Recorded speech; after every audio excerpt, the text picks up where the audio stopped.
국제통화기금 IMF가 전 세계 수많은 국가 중 유독 대한민국만을 콕 집어 전례 없는 수준의 강력한 경고장을 날렸습니다. 단순히 경제가 어렵다는 원론적인 이야기가 아닙니다.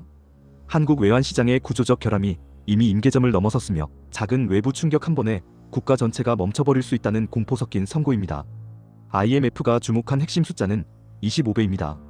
우리 외환시장의 전체 체력이라 할 수 있는 월간 거래량보다 환율 변동에 무방비로 노출된 달러 자산이 무려 25배나 더 비대해졌다는 사실입니다. 이것은 우리가 감당할 수 있는 그릇보다 25배나 큰 위험을 머리에 이고 살얼음판 위를 걷고 있다는 뜻과 같습니다. 우리는 여기서 냉정하게 질문을 던져야 합니다. 세계 최고의 기술력을 가진 기업들이 밤낮 없이 수출 전선에서 달러를 벌어오고 성실한 국민들이 한 푼 두 푼 아껴가며 나라 경제를 지탱하고 있는데 왜 우리 경제는 늘 이런 살얼음판 위에 서 있어야 하는가 하는 점입니다. 그 해답의 끝에는 경제의 본질적인 체질, 개선보다 당장 눈앞의 표를 의식한 정치권의 포퓰리즘과 본질을 외면한 정부의 안일한 대응이 자리 잡고 있습니다. IMF가 제시한 외환시장 규모 대비 환노출 달러 자산 지표는 한 국가의 외환시장이 환율 변동이라는 외부 충격을 얼마나 스스로 흡수하고 버텨낼 수 있는지를 보여주는 구조적 척도입니다. 이 배율이 높을수록 시장의 깊이가 얕고 작은 파도에도 한꺼번에 깨질 수 있는 취약한 구조임을 의미합니다. 한국은 현재 캐나다, 노르웨이와 함께 세계적인 고위험군으로 분류되었습니다. 특히 대만이 45배로 우리보다 높다는 사실에 안도해서는 안 됩니다. 우리와 비교 대상인 일본은 절대적인 달러 자산 규모가 훨씬 큼에도 불구하고 외환시장 자체가 워낙 거대해 이 배율이 20배 미만으로 안전하게 관리되고 있기 때문입니다. 독일이나 프랑스, 이탈리아 같은 유럽 주요국들은 아예 한 자릿수 배율에 머물고 있습니다. 준기축 통화국인 일본이나 유럽 국가들과 달리 한국은 비기축 통화국입니다.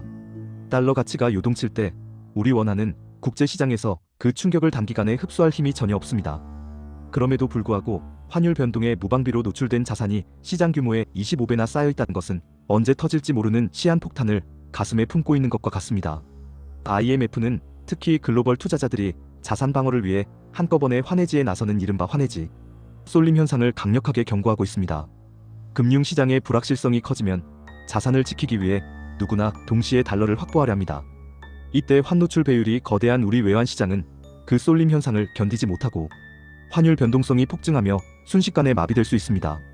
이것이 바로 IMF가 지적한 불균형의 증폭이며 우리가 마주한 실존적 공포의 실체입니다. 여기서 우리는 정치권의 책임을 묻지 않을 수 없습니다. 대한민국이 전 세계적인 기술 강국으로 우뚝 선 것은 정치의 공이 아닙니다. 끊임없이 혁신하고 세계 시장을 누빈 기업들과 그 뒤를 묵묵히 지킨 국민들의 희생 덕분이었습니다. 하지만 정치는 어땠습니까? 근본적인 외환시장의 선진화나 규제개혁, 기축통화의 준하는 원화 신뢰도를 쌓기 위한 장기적인 전략보다는 당장 눈앞의 환율 숫자를 관리해 물가를 억제하는 땜질식 처방에만 혈안이 되어왔습니다. 표를 얻기 위한 포퓰리즘 정책들이 쏟아지는 동안 정작 국가의 근간이 되는 금융 시스템의 깊이를 키우는 일은 우선순위에서 밀려났습니다. 지금 이 시각에도 정부는 환율 숫자를 관리하기 위해 수조 원의 세금을 쏟아붓고 있습니다. 겉으로 보이는 환율 전광판의 숫자를 억지로 붙잡으며 국민들을 안심시키고 있지만 이것은 거대한 댐에 생긴 균열을 손바닥으로 막고 있는 형국에 불과합니다. 본질적인 문제는 해결하지 않은 채 당장 눈앞에 불만 끄고 있는 사이 실물 경제는 이미 처참하게 멍들고 있습니다. 마트의 장바구니, 물가는 이미 통제 불능의 상태로 치닫고 있고 수입 원자재 가격 폭등을 견디지 못한 기업들은 소리 없이 무너지고 있습니다. 서민들은 고물가와 고금리의 이중고 속에 하루하루 비명을 지르고 있는데 정부는 경제 기초 체력은 튼튼하다는 과거 IMF 외환위기 직전의 망언을 떠올리게 하는 말장난만 반복하고 있습니다. 정부의 대응 방식을 보면 더욱 참담합니다. 최근 내놓은 개인 투자자용 선물한 매도, 상품 도입 방침은 국가가 감당해야 할 거시적 리스크를 정보력과 자금력이 부족한 개인들에게 떠넘기려는 무책임한 발상입니다.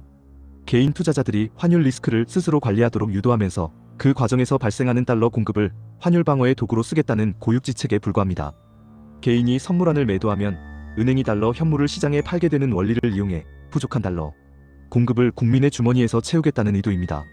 정작 시장의 깊이를 키우고 구조적 불균형을 해소하려는 근본적인 노력은 뒷전인 채 국민을 방패막이로 삼아 위기를 모면하겠다는 발상은 국가의 존재의 이유를 의심케 합니다. 기업들은 세계 최고의 제품을 만들어 달러를 벌어오고 국민들은 성실히 일하며 세금을 내는데 정치권은 이를 바탕으로 미래를 위한 투자가 아닌 당장의 위기를 가리는데 급급합니다. 이것이 바로 코리아 디스카운트의 본질이며 IMF가 한국을 유독 위험하게 보는 진짜 이유입니다. 기술은 1등인데 금융 시스템과 정치는 3류에 머물러 있는 이 기형적인 구조가 결국 대한민국을 제2의 IMF라는 절벽 끝으로 밀어넣고 있습니다. 만약 IMF의 경고가 현실이 되어 위기가 터진다면 우리는 어떤 미래를 맞이하게 될까요? 그 최악의 시나리오는 상상을 초월합니다. 환해지 수요가 시장 거래량을 압도하는 순간 우리 외환시장은 거래 기능을 완전히 상실할 것입니다. 환율이 하루에 수백 원씩 널뛰게 하며 원화 가치가 휴지 조각이 되는 상황, 즉 국가 신용의 완전한 붕괴입니다. 정부가 가진 외환 보유고를 아무리 쏟아부어도 이 거대한 파고를 막기엔 역부족일 것이며 결국 우리는 1997년처럼 다시 한번 국제사회에 무릎을 꿇어야 하는 비극을 맞이할지도 모릅니다. 고환율로 인한 물가 폭등은 서민들을 사지로 몰아넣을 것입니다. 대출을 갚지 못한 가게가 무너지고 에너지를 수입하지 못한 기업들이 멈춰서며 국가 시스템 전체가 마비되는 상황. 이것이 IMF가 지표를 통해 우리에게 보내는 비명 섞인 경고입니다. 1997년에는 달러가 아예 없어서 망했다면 지금은 달러 자산은 많은데 그것을 시장이 소화할 체력이 없어서 망할 위기라는 점이 더 교묘하고 위험합니다. 우리는 이제 스스로 물어야 합니다. 정부는 정말 위기를 해결할 의지가 있는 것입니까? 아니면 위기가 터졌을 때 비난을 피하기 위해 시간만 끌고 있는 것입니까? 지금 이 순간에도 환율 전광판의 숫자는 요동치고 있고 서민들의 삶은 벼랑 끝으로 내몰리고 있습니다. 제2의 IMF는 먼 미래의 이야기가 아닙니다. 시장의 신뢰가 한순간에 무너지는 그날 우리는 또다시 준비되지 않은 채 거대한 파도를 맞이하게 될 것입니다. 역사는 반복된다고 합니다. 하지만 그 비극의 대가는 언제나 힘없는 국민들의 몫이었습니다. 지금 IMF의 숫자들이 보내는 경고를 가볍게 넘겨서는 안 되는 이유입니다. 정부는 환율 시범 방어의 혈안이 될 것이 아니라 왜 우리 외환시장이 이토록 기형적인 불균형에 빠졌는지, 왜 국민들이 위험한 환차익 도박에 내몰리고 있는지에 대한 근본적인 대책을 내놓아야 합니다. 기업과 국민이 피땀 흘려 세운 나라를 무능한 정치와 포퓰리즘이 무너뜨리게 두어서는 안 됩니다. 우리가 깨어있지 않으면 우리는 다시 한번 혹독한 겨울을 맞이해야 할지도 모릅니다. 여러분은 지금의 상황을 어떻게 보고 계십니까? 우리 경제는 정말 안전한 것일까요? 여러분의 소중한 의견을 댓글로 남겨주십시오. 시청해주셔서 감사합니다.